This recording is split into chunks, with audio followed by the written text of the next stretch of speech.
गोविंद गुरु जनजातीय विश्वविद्यालय बांसवाड़ा, प्रोफेसर रूप किशोर शास्त्री जी, कुलपति गुरुकुल कांगड़ी विश्वविद्यालय हरिद्वार उत्तराखंड, आप वर्चुअली जुड़े हैं। प्रोफेसर बलवीर आचार्य, पूर्व प्रोफेसर संस्कृत महर्षि दयानंद सरस्वती विश्वविद्यालय रोहतक हरियाणा, आप भी इस कार्यक्रम में वर्चुअली जुड़े हैं।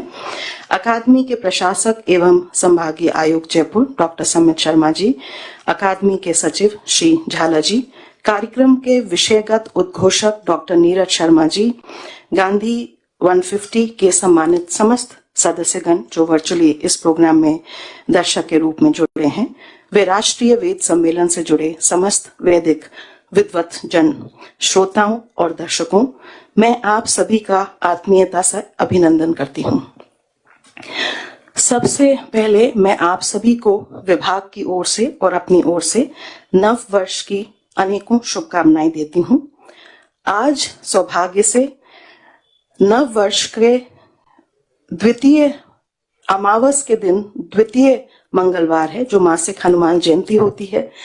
आज ही के दिन शिवाजी की माता श्री जीजाबाई जी की भी वर्षगांठ है और साथ ही हमारे सबके प्रिय स्वामी विवेकानंद जी की भी जयंती है, जिसे राष्ट्रीय युवा दिवस के रूप में मनाया जाता है।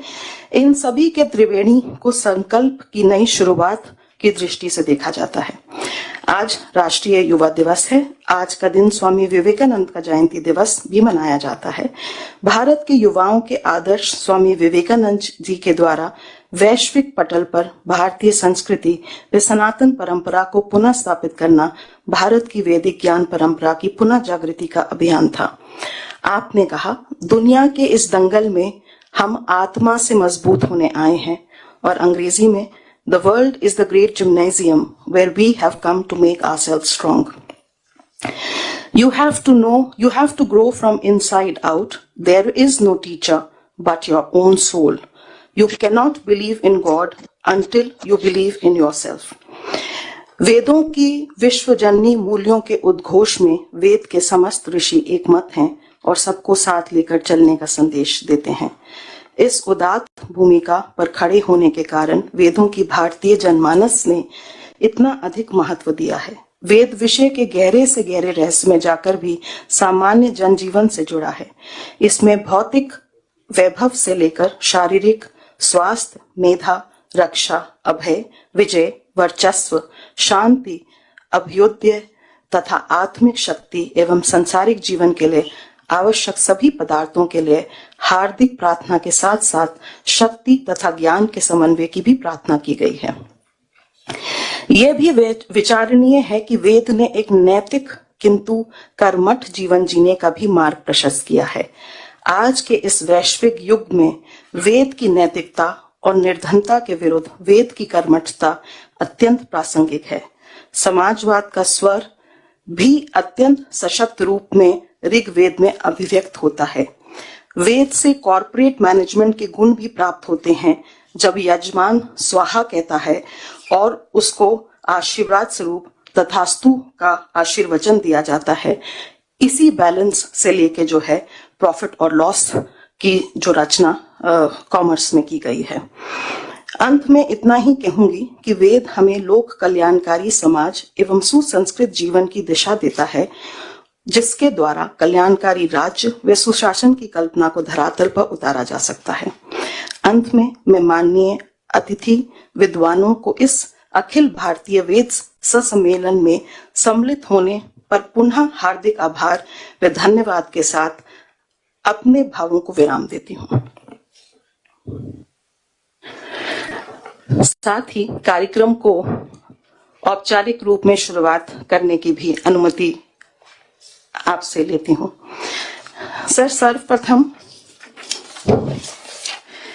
सर आपसे श्रीमन से अनुरोध होगा कि वैदिक हेरिटेज एवं पांडुलिपि शोध संस्थान का वर्चुअल लोकार्पण के लिए आपको आमंत्रित करते हैं।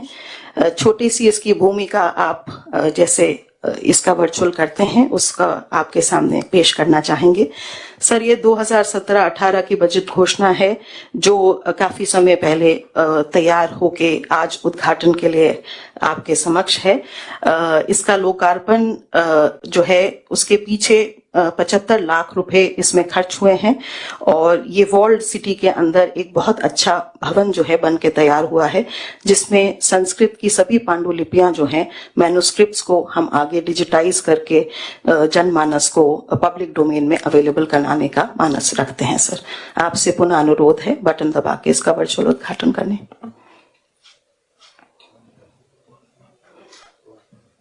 सर, राजस्थान संस्कृत अकेडमी के डायनामिक पोर्टल के अंतर्गत यजुर्वेद के सस्वर वैदिक पाठ्यक्रम का भी वर्चुअल लोकार्पण करने के लिए हम आपसे रिक्वेस्ट करते हैं।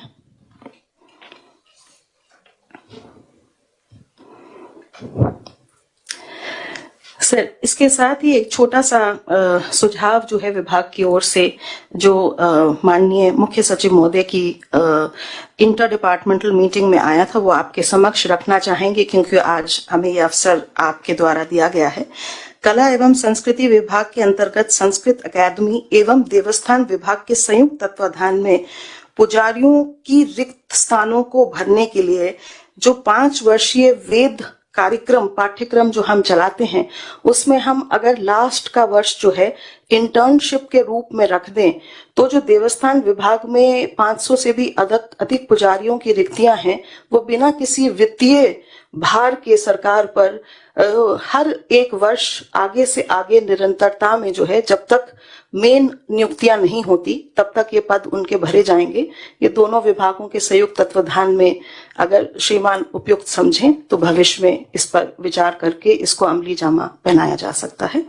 साथ ही मैं सभी सम्मानित अतिथि गणों से निवेदन करूंगी, आदरणीय सीएस सर, माननीय मंत्री जी और श्रीमान आपसे, कि युवा दिवस के अवसर पर संस्कृत में कुछ कला और संस्कृति को जोड़कर जो सरकार के विभिन्न कार्यक्रम है उस पे कुछ पोस्टर बना के संदेश देने का प्रयास किया गया है।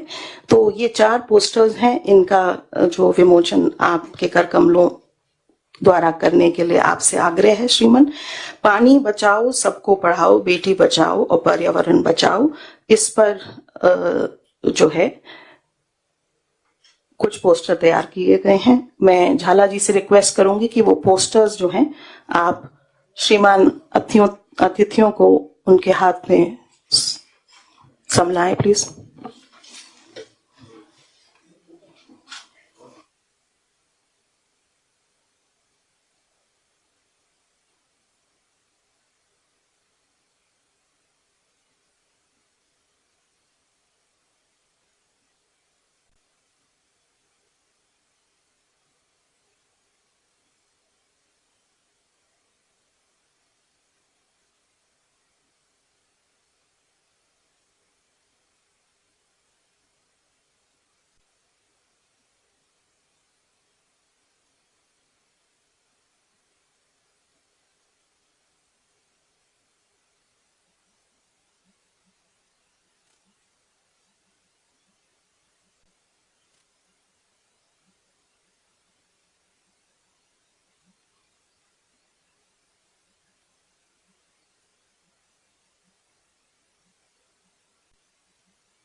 मैं इस कार्यक्रम को आगे बढ़ाते हुए प्रोफेसर बलवीर आचार्य, पूर्व प्रोफेसर महर्षि दयानंद सरस्वती विश्वविद्यालय रोहतक, आपको सादर आमंत्रित करती हूं आपके उद्बोधन के लिए। सर्वेभ्यो नमो नमः। ओम भद्रम इच्छन्तः ऋषयः स्वर्विदस्तपो दीक्षाम् उपनिषेदुरग्रे ततो राष्ट्रं बलमोजश्च जातं तदस्मै देवा उपसंनमन्तु। राजस्थान के यशस्वी मुख्यमंत्री अशोक गहलोत जी, डॉक्टर BD कल्ला जी, मंत्री कला एवं संस्कृति राजस्थान सरकार, श्री निरंजन आर्य जी, मुख्य सचिव राजस्थान, डॉक्टर सुमित शर्मा जी, प्रशासक राजस्थान सरकार संस्कृत अकादमी, श्री संजय झाला जी, राजस्थान संस्कृत अकादमी, प्रोफेसर यद शर्मा जी, प्रोफेसर रूप किशोर जी और सभी कृत भूरि शर्मा विद्वानों, आप सबको नमन करता हुआ अपनी बात प्रारंभ करूंगा। विषय रखा है लोक कल्याणकारी राज्य एवं सुशासन हेतु वैदिक विमर्श। जब हम विचार करते हैं वेद पर, तो राज्य संस्था का विकास ही लोक कल्याण के लिए हुआ था।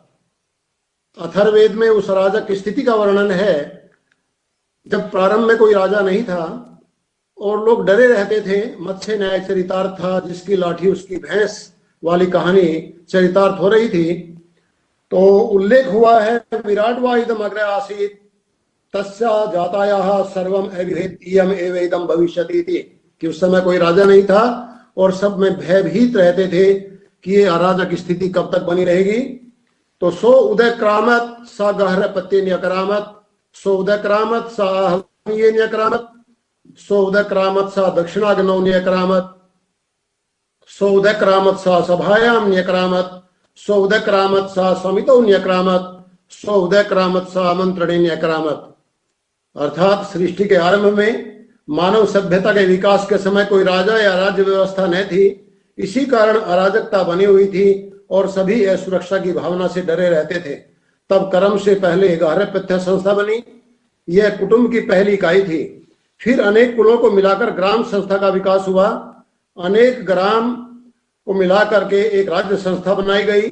सभा और समिति का निर्माण राज्य संचालन के लिए किया गया। सभी राज्यों के ऊपर आमंत्रण नामक संस्था का निर्माण हुआ। इस आमंत्रण नामक संस्था में सभी राष्ट्रों के प्रतिनिधि आमंत्रित किए जाते थे। यन्त्यस्याम आमंत्रणम आमंत्रणीयो भवति। इस प्रकार राज्य संस्था के विकास के मूल में मानव मात्र की सुरक्षा का लोक कल्याण ही था।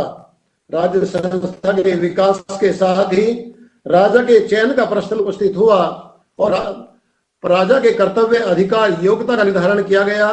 इस समस्त प्रक्रिया में सभा और समिति नामक संस्थाओं के माध्यम से राष्ट्र के बुद्धिमान मनुष्यों ने जो नियम निर्धारित किए थे वे सब लोक कल्याणकारी ही थे।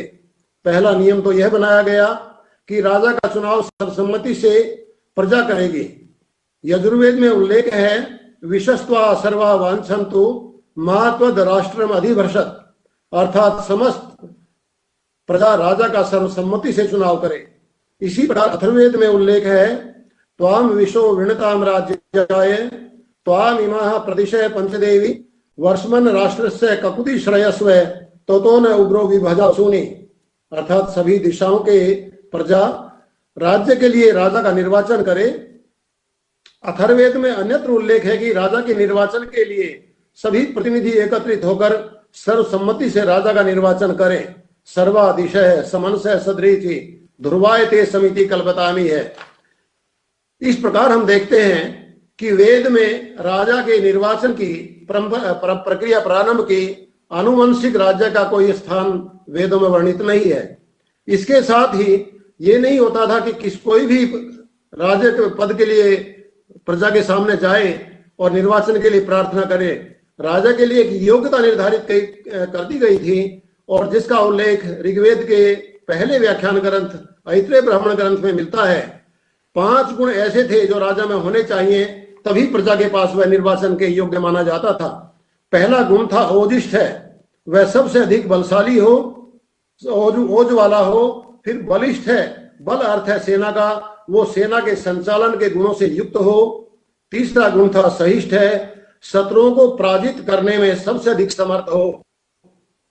सत्तम है, अपनी प्रजा के साथ में अत्यंत उदार व्यवहार करता हो। और 5वां गुण था पारिष्णुतम है, जिन योजनाओं को उसने प्रारंभ किया है उनको पूर्ण करने वाला हो। ये 5 गुण जिस व्यक्ति के अंदर होते थे वही प्रजा के समक्ष अपने चयन के लिए आवेदन करता था।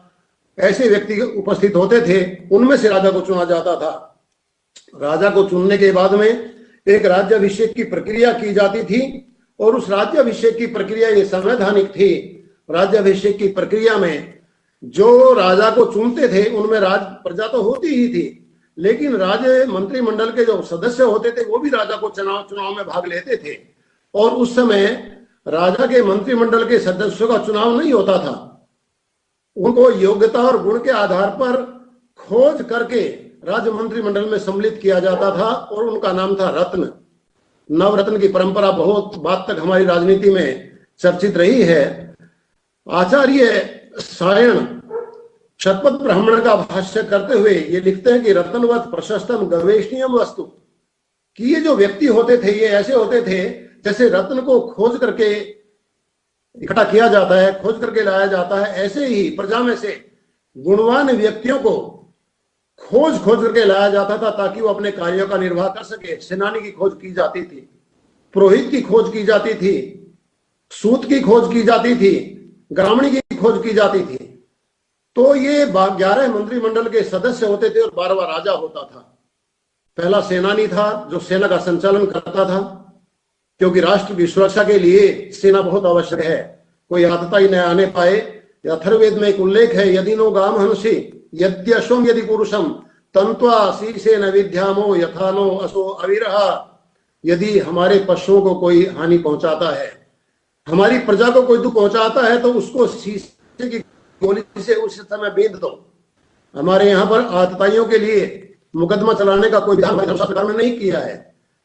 उनके खिलाफ कौन गवाही देगा? तो निर्देश ये था, हन्याद आततायिनाम विचारयन्।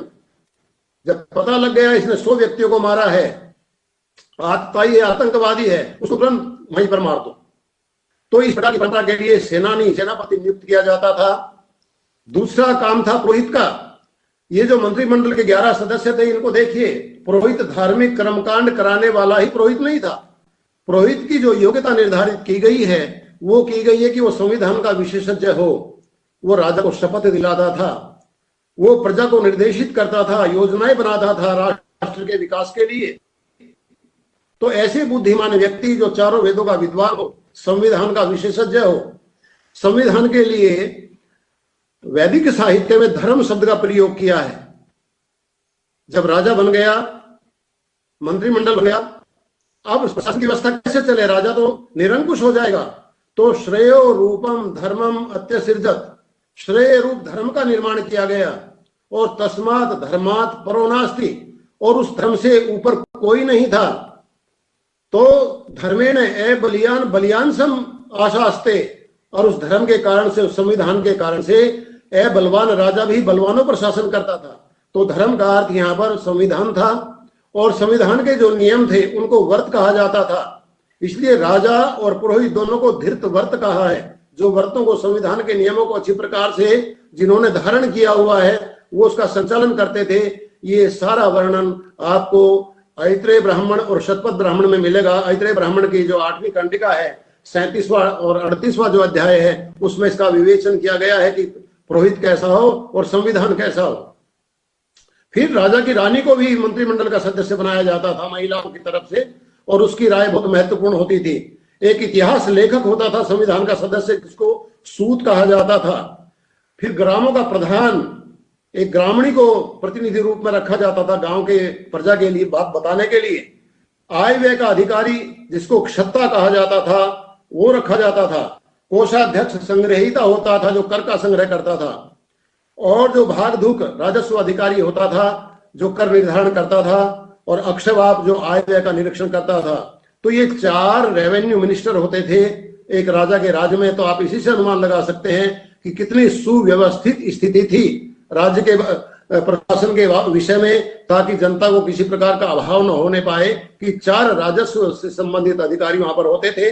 एक वनों का रक्षक होता था जिसको गोविकर्तन कहते थे, और एक गुप्तचर विभाग का अध्यक्ष होता था जिसको पालागल कहते थे। और ये पालागल बहुत महत्वपूर्ण व्यक्ति होता था, सारे राष्ट्र की सूचना राजा को देता था, और ये राजा से भी कई मामलों में बहुत बलशाली हो जाता था।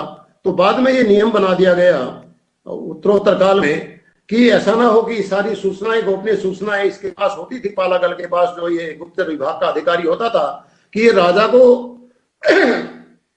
बंदी बना करके, राजा को मरवा करके खुद कब्जा ना कर ले राज्य पर। तो इसकी लड़की की शादी राजा से की जाती थी, वो पालागली कहलाती थी। और ये राजनीति की दृष्टि से एक डिसीजन उस समय लिया गया था। इस पर फिर कभी चर्चा करेंगे क्योंकि टाइम बहुत ज्यादा नहीं है। और ये जो रत्नी होते थे, जब राजा का राज्याभिषेक होता था, राजा चुन लिया जाता था प्रजा के द्वारा, ये मंत्रिमंडल के सदस्य, ये रत्न भी चुनाव करते थे, ये राजा के पास नहीं जाते थे। चुनाव होने के बाद में राजा इनके घर पर जाता था। पहले वो सेनापति के घर जाता था, पुरोहित के घर जाता था, फिर महिषी के पास जाता था, सूत के पास, ब्राह्मणी, क्षत्रिय, संगत्री, भागदूक, अक्षवाप, गोविकर्तन, पालागल, सबके पास जाता था और जाकर के ये कहता था कि भाई मुझे इस राष्ट्र की उन्नति के लिए चुना गया है, आप लोगों ने मेरे ऊपर ये दायित्व सौंपा है और मैं आपको अपने अनुकूल बनाने के लिए यहाँ पर आया हूं। तान स्वान अनपकर्मिणम कुरुते, ये वाक्य दिया है तांडव महाब्राह्मण में कि मैं आपको अपना अनुकूल बनाने के लिए आपके पास आया हूं, आप मेरे साथ मिलकर के इस राष्ट्र की उन्नति आप करें। और कहा कि एते रत्न क्षत्रस्य वा एतानि अंगानि, ये सारे जो रत्न हैं ये राष्ट्र के अंग हैं। यस्य वा एतानि ओजस्विनी भवन्ति तद राष्ट्रम ओजस्वी भवति, जिसके मंत्रिमंडल के सदस्य जितने ओजस्वी होंगे, बुद्धिमान होंगे, ईमानदार होंगे, वो राष्ट्र उतना ही उन्नति करेगा। यस्य वा एतानि तेजस्विनी भवन्ति, और जितने मंत्रिमंडल के सदस्य जितने तेजस्वी होंगे, कहते तद राष्ट्रम तेजस्वी भवति, वो राष्ट्र उतना ही तेजस्वी रहेगा। ये मैत्राणी संहिता में कहा गया है, वेद में कहा गया है। रत्नी नाम एतानि हविंसी भवन्ति, एते भी राष्ट्र से प्रदातार है, एते पादातार है, एते ते एवास्मै राष्ट्रम प्रियच्छन्ति। कहते हैं कि ये राष्ट्र की रक्षा करने वाले हैं, राष्ट्र को संचालन करने वाले हैं और यही राजा को राष्ट्र के लिए समर्पित करते हैं कि हम तेरे साथ मिलकर के राष्ट्र की उन्नति करेंगे। राजा आगे होता था, योजना पीछे ये सारे मंत्रिमंडल के सदस्य बनाते थे और इनको राजा अपने अनुकूल बना करके चलता था। और ये राजा फिर तांडव महाब्राह्मण में तो वीर कहा है, एते वही वीर राष्ट्रम समुद्युच्छन्ति, कि ये बहादुर, ये वीर, ये तेजस्वी, ये विद्वान राष्ट्र की उन्नति में बहुत बड़ा योगदान देते थे। इसके बाद में राजा देवताओं से प्रार्थना की जाती थी राज्याभिषेक की प्रक्रिया में कि अपनी शक्तियां राजा को दें, और फिर राजा का परिचय कराया जाता था कि ये इस गांव का रहने वाला है, इसकी माता का नाम ये है, पिता का नाम ये है। इस प्रकार से घोषणा करके कहा जाता था कि ये राजा आज हमने बनाया है। और जब ये घोषणा की जाती थी तो फिर राजा से प्रतिज्ञा ली जाती थी, राजा शपथ ग्रहण करता था। जैसे हमारे माननीय मुख्यमंत्री जी ने शपथ ग्रहण की थी, मुख्यमंत्री की कुर्सी जब इनको ऑफर की गई, प्रधानमंत्री को प्रधानमंत्री कुर्सी ऑफर की जाती है तो शपथ लेता है, राष्ट्रपति शपथ लेता है। तो ऐसे ही जैसे राष्ट्रपति को शपथ हमारे मुख्य न्यायाधीश दिलाते हैं, तो राजा को जो शपथ दिलाता था वो पुरोहित दिलाता था। और राजा कहता था से बुरियात से श्रद्धा के साथ खड़ा होकर के जनता के सामने राजा घोषणा करता था, याम च रात्रिम अजाए हैं। ये राजा की वेदकालीन शपथ थी 2 लाइन की।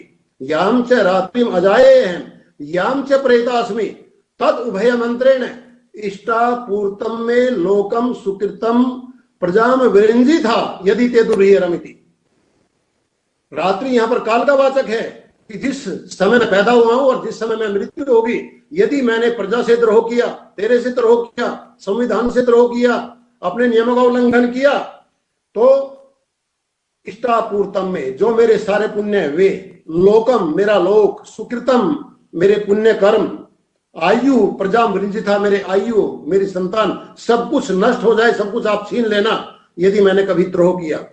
और जिस राजा ने संविधान का उल्लंघन किया, ब्राह्मण ग्रंथों में उनका उल्लेख है, 71 राजा था, उसने संविधान का उल्लंघन किया, उसको गद्दी से हटा दिया गया और बाद में उसको बिल्कुल निर्वासित करके दंडित भी किया गया।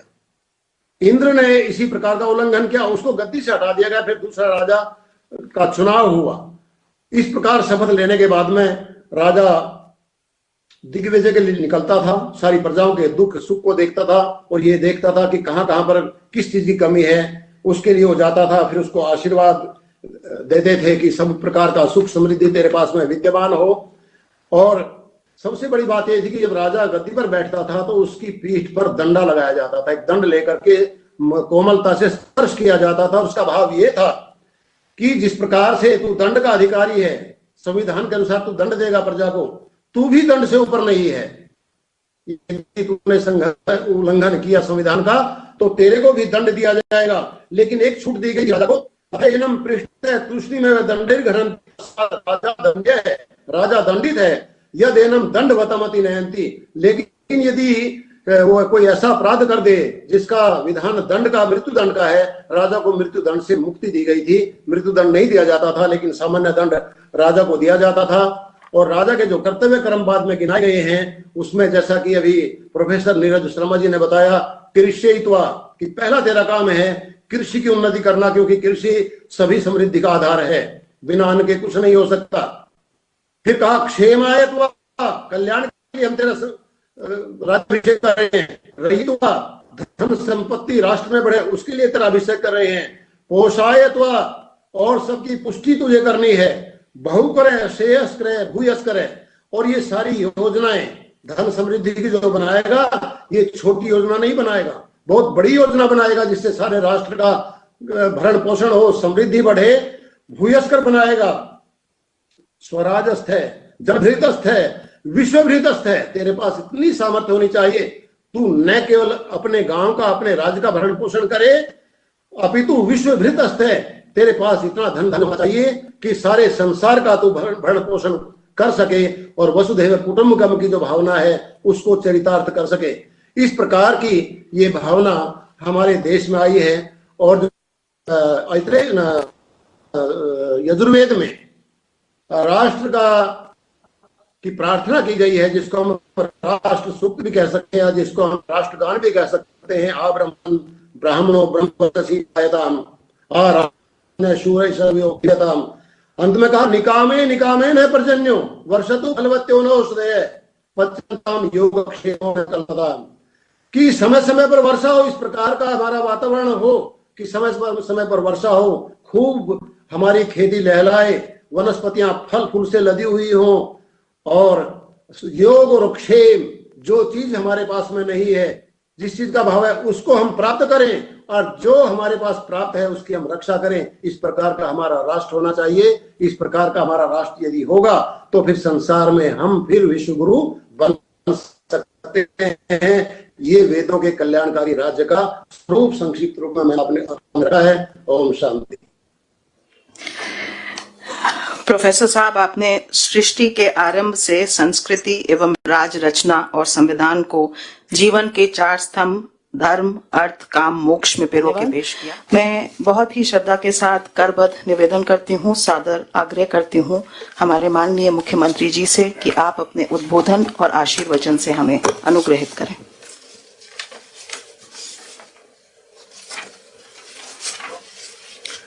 हमारे कला व संस्कृति मंत्री डॉक्टर बीडी कल्ला जी,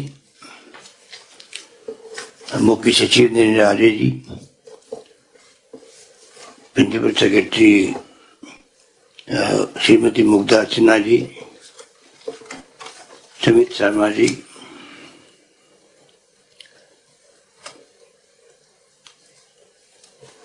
लक्ष्मी शर्मा जी, डॉक्टर चेयरमैन श्री कल्ला जी वैदिक विश्वविद्यालय निवाड़ा, नीरज शर्मा जी, संस्कृत विभागाध्यक्ष मोहनलाल सुगाड़िया विश्वविद्यालय,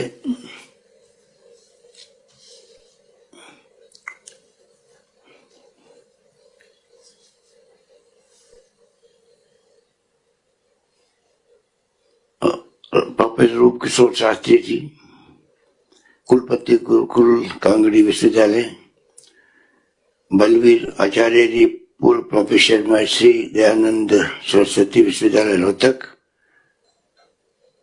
ivy Trivedi ji, chief vice chancellor Govind Guru विश्वविद्यालय बांसवाड़ा, अन्य उपस्थित तमाम भाई और बहनों, मुझे खुशी है कि आज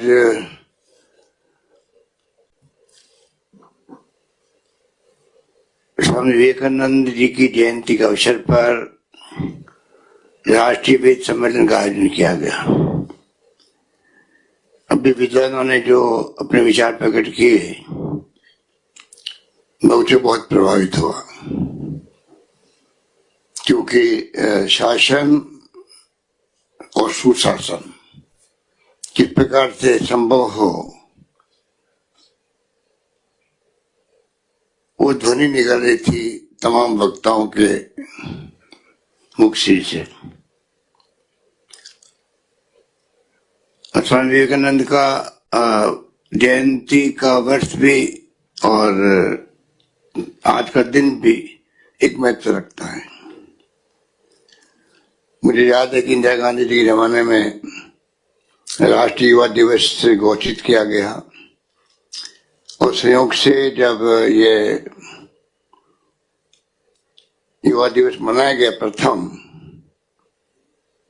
उस वक्त मैं थोड़े समय के लिए केंद्रीय मंत्री था स्पोर्ट्स और युवाओं का। उसी वक्त राजीव गांधी जी ने इसका शुभारंभ किया था। स्वामी विवेकानंद के संदेश को आत्मसात हम लोग करें ऐसे वक्त में, ये भी अपने आप में मैं समझता हूं कि मानवता के लिए भी, शांति के लिए, सद्भावना के लिए भी बहुत आवश्यक है। क्योंकि जो हालात चलते हैं पूरे देश के अंदर शासन में, तब लगता है कि अगर हम अपनी पुरानी परंपराओं को आत्मसात कर लें और जिसमें वेदों का अपना स्थान है, अपना संदेश है सदियों से, प्राचीन काल से, आज भी जो प्रोफेसर नीरज शर्मा जी ने अपनी बात कही, प्रोफेसर रूप किशोर शास्त्री जी और प्रोफेसर बलवीर आचार्य जी के जो विचार सामने आए, उससे लगता है कि खजाना है बहुत बड़ा। और खजाना इतना बड़ा है चारों वेदों का कि जितना ज्यादा हम लोग गहरे से जाते हैं उतनी ज्यादा हमें कई बातें सीखने को, कई बातें आत्मसात करने को और कई अनुभव लेने को अवसर मिलता है। मैं कई बार सोचता हूं कि सदियों से अगर ये वेद काल से वेदों का जो संदेश है, तो क्या कारण रहे होंगे कि आज हम लोग प्राचीन काल से हम लोग वेदों को लेके ये ज्ञान संजोए हुए हैं, तो ये आगे क्यों नहीं बढ़ पा रहा है। अभी कल्ला जी कह रहे थे और सबको मालूम है कि राजस्थान में हम लोग हमेशा प्रोत्साहन देते हैं। हमने यहाँ पर वेद स्कूलें खोल रखी है, बांसवाड़ा के अंदर संस्थान चल रहा है और हमारे सौभाग्य मेरा है कि मेरे कार्यकाल में ही संस्कृत विश्वविद्यालय बना और हमारे कार्यकाल में ही आयुर्वेद विश्वविद्यालय बना। और आयुर्वेद का संस्थान तो पहले ही जयपुर के अंदर है। तो ये जो जयपुर और राजस्थान हमेशा संस्कृत को बढ़ावा देने का काम करता है। ये जो अभी मैं सुन रहा था तो मैं समझ रहा था कि ये तो कल्ला जी को कहूंगा कि ऐसे आयोजन तो इस प्रकार करें जिससे कि शासन चलाने वाले लोग जो हैं, चाहे वो ब्यूरोक्रेट हो, चाहे वो पॉलिटिशियन हो, किसी पार्टी के हो, उन सबके ध्यान में बैठना चाहिए वास्तव में वेद की परिभाषा क्या है, वेद का संदेश क्या है और किस रूप में हम उसको अपनी जिंदगी में आत्मसात कर लें, जीवन में उतार लें। अगर सुशासन देना है पब्लिक को और जनता को जोड़ करके उनके सुख दुख में भागीदार बनना है और जिस तरह की कल्पना की गई है सभी तरह से, चाहे वो पशु पक्षी हो, चाहे वो आपका फॉरेस्ट हो, पर्यावरण हो, कोई सब्जेक्ट ऐसा नहीं जो अछूता रहा हो। तो ये समझ के परे कि हम लोग इतने रिच है इस ज्ञान में फिर भी हम लोग पूरे देश के अंदर क्यों नहीं फैला पा रहे हैं और क्यों नहीं विश्व में, जैसे आज गांधी का जो संदेश था अहिंसा का, वो संदेश भी अहिंसा का संदेश आखिरकार संयुक्त राष्ट्र संघ के अंदर उनको मानना पड़ा जब यहाँ पर डॉक्टर मनमोहन सिंह जी ने और सोनिया गांधी जी ने यह प्रस्ताव पास करवाया कि उनके जन्म दिवस को पूरी दुनिया मनाए अहिंसा दिवस के रूप में। और वो अहिंसा दिवस आखिर में स्वीकृत हुआ संयुक्त राष्ट्र संघ में सर्वसम्मति से। तो देश का मान सम्मान बढ़ा। हिंदुस्तान वो देश है जहां पर महात्मा गांधी जैसा महापुरुष पैदा हुआ जिसने अहिंसा के आधार पर मुल्क को आजाद करवा दिया। और आज हमें कितना गर्व होता है कि पूरी दुनिया के मुल्क 2 अक्टूबर को अहिंसा दिवस मनाते हैं। योग की बात करें तो अभी हाल ही के अंदर वर्षों के अंदर संयुक्त राष्ट्र संघ में योग को भी मान्यता मिल रही और आज विश्व के अंदर योग दिवस मनाए जाते हैं। तो ये हमारे लिए गर्व की बात है कि हम क्यों नहीं वेद